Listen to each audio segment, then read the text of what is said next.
इथे BMCवरती मोर्चा काढला आहे गोरेगाव विधानसभेच्या तर्फे आणि आपले जे वॉर्ड ऑफिसर आहेत त्यांची आणि त्यांच्या सोबत जे काय विषयाचे अधिकारी आहेत त्यांच्यासोबत आपली बैठक झाली। विषय असा आहे की आज BMCवरती कुठचेही नगरसेवक नाही आहे। सगळे जे अधिकार आहेत ते आपल्या वॉर्ड ऑफिसर आणि त्यांच्या अधिकाऱ्यांकडे आहेत, पण जे आपल्या निदर्शनात येतोय कुठचेही विधानसभेमध्ये काम होत नाही आहे।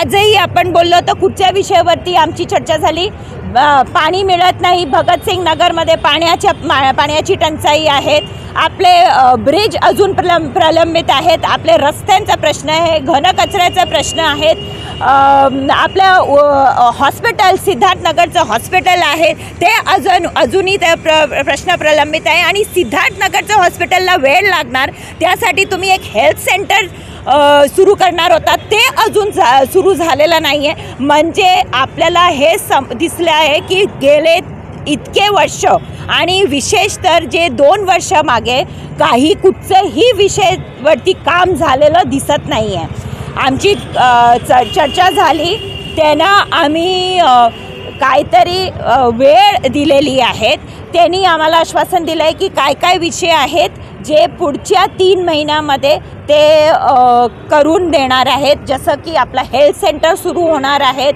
ओशीवाराचं जे रस्ता आहे तो सुरू करणार आहेत, अशी आश्वासनं त्यांनी दिलेली आहेत। आम्ही त्यांना एक विशेष मुदत दिलेली आहेत प्रत्येक विषयासाठी आणि समजा त्यांनी त्या मुदतीत नाही केलं तर आम्ही स्वतःहून करू। आजही मराठी पाट्यांचा प्रश्न प्रलंबित आहे। आज मराठी पाट्या दिसत नाही, हा विषय कसा होऊ शकतो? तर आज महाराष्ट्र नवनिर्माण सेनेने त्यांच्या समोर सांगितलं आहे की जिथे मराठी पाट्या दिसल्या नाही ते आम्ही स्वतःहून लावून घेणार आहोत, आम्ही कोणाची परवानगीची वाट बघणार नाहीत। फेरीवाल्याचे जे विषय आहेत फेरीवाल्यांच्या विषयामध्ये पण महाराष्ट्र नवनिर्माण सेनेची जे भूमिका आहेत ते आम्ही लागू करू। असे जे काही विषय आहेत 1 आठवड्याची मुदत दिलेली आहेत आपल्या रस्त्यांची, नाही झालं तर आम्ही सुरू करू रस्ता।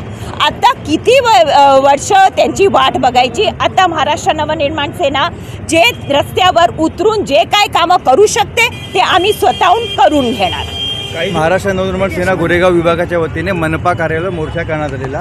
बरेच वर्षापासून प्रलंबित ज्या मागण्या आहेत, आमचे प्रश्न आहेत, त्याकरता मी ऑर्डर्सकडे भेटायला आलो। सन्मान्य ताई यांच्या नेतृत्वाखाली मोर्चा मी काढलेला होता।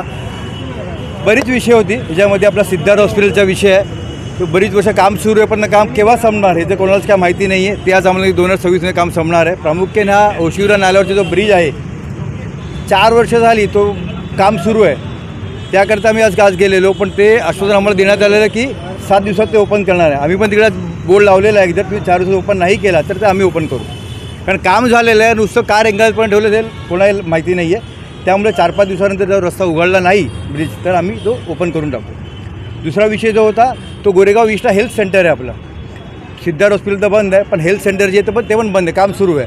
आमचा हाच विषय होता किती वेळ दिवस तो बंद ठेवणार आहात तुम्ही, काम सुरू तर लवकरात तुम्ही सुरू करा। त्यांनी आश्वासन दिलं की नोव्हेंबर किंवा डिसेंबर महिन्यात आम्ही तो सुरू करून देऊ। नाट्यगृह आहे, BMC भाजी मंडई आहे, हे पण किती वर्ष झाली, म्हणजे गेली 10-12 वर्ष हाच विषय की भाजी मंडईचं काम सुरू आहे, काम थांबणार आहे। आता नवीन कॉन्ट्रॅक्टर नेमण्यात आलेला आहे, तो 3 तारखेपासून नवीन काम सुरू करणार आहे, म्हणजे भाजी मंडई खाली आणि वरती नाट्यगृह हे काम सुरू होणार आहे। नंतरचा विषय तो प्रबोधन ग्राउंड हा मनपाचा महानगरपालिकेचा ग्राउंड आहे, पण तो एका संस्थेला उबाटा सेनेचा सुभाष देसाई नावाचे नेते त्यांच्या संस्थेला तो चालवण्यास दिलेला आहे। तो चालवण्यास त्यांना दिलेला आहे की त्यांना विकत दिलेला ह्याच माहीत नाही आम्हाला, पण मागे पण आम्ही आंदोलन केलेलं आणि बाहेर बोर्ड लावायला मी सांगितलं की नागरिकांसाठी खुला करा म्हणून। त्यांनी काही ठराविक वेळेकरता त्यांनी नागरिकांना ओपन केलेलं आहे, पण हा नियमाप्रमाणे 6 ते 9 हा नागरिकांना त्यांनी दिला पाहिजे खेळण्याकरता किंवा वावरण्याकरता, पण ते दिलं जात नाही। तर ते बोलले की आम्ही बोर्ड लावतो, तर त्यांनी बोर्ड लावून ते केलं नाही तर आम्ही आमच्या पद्धतीने सुरू करून घेऊ, मागे पण केलं आताही करू। तर महानगर हे फेरीवाल्यांचाही प्रश्न आहे, प्रत्येक वेळा आपण बघायला गेलं तर फेरीवाला वाढतात। आज एक पुढे त्या पुढे उभं राहतो, पुढे उभं, नागरिकांना चालायला होत नाही, फुटपाथ कुठे माहीतच नाही कोणाला, नागरिकांना चालायला होत नाही। त्यामुळे आम्ही आता निवेदन दिलेलं आहे। आमची आंदोलनही बरेच वेळा झालेली फेरीवाल्यांबद्दल, पण 150 मीटरचा जो नियम आहे तो तुम्ही पालन करा ना, जर तुम्ही तुमच्या अधिकाऱ्यांना केसेस घ्या। आमच्याबद्दल आम्ही किती करणार, गेल्या वेळी 7 दिवस आम्ही उभं होतो, 8 दिवस आम्ही उभं होतो, पण ते तुमच्या नियमाच्या अंडरमध्ये तुम्ही ते करून घ्या आणि फेरीवाला मुक्त स्टेशन आम्हाला करू द्या।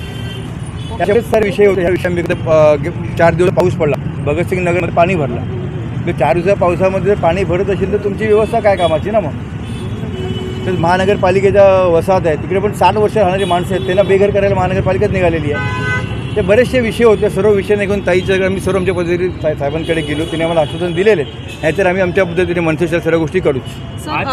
आज सकाळी गोरेगाव फिल्मस्थान रोडवरती एक 14 वर्षाच्या मुलीच्या डंपरने धडक देऊन तिचा मृत्यू झाला. भर दिवसा हे डंपर अनधिकृत चालतं, त्याबद्दल काय म्हणतात? आम्ही पोलीस स्टेशनमध्ये तक्रार देऊच आणि पुढं माहिती करून त्याविषयी काय करता येईल ते आम्ही बघूच. आम्ही मोर्चामध्ये होतो, काही कल्पना नाही आम्हाला काही. ॲक्च्युली नवीन घडामोडी पाहण्यासाठी आजच आम्ही मुंबईकर 24 तासला लाईक करा, सबस्क्राईब करा आणि अपडेट रहा.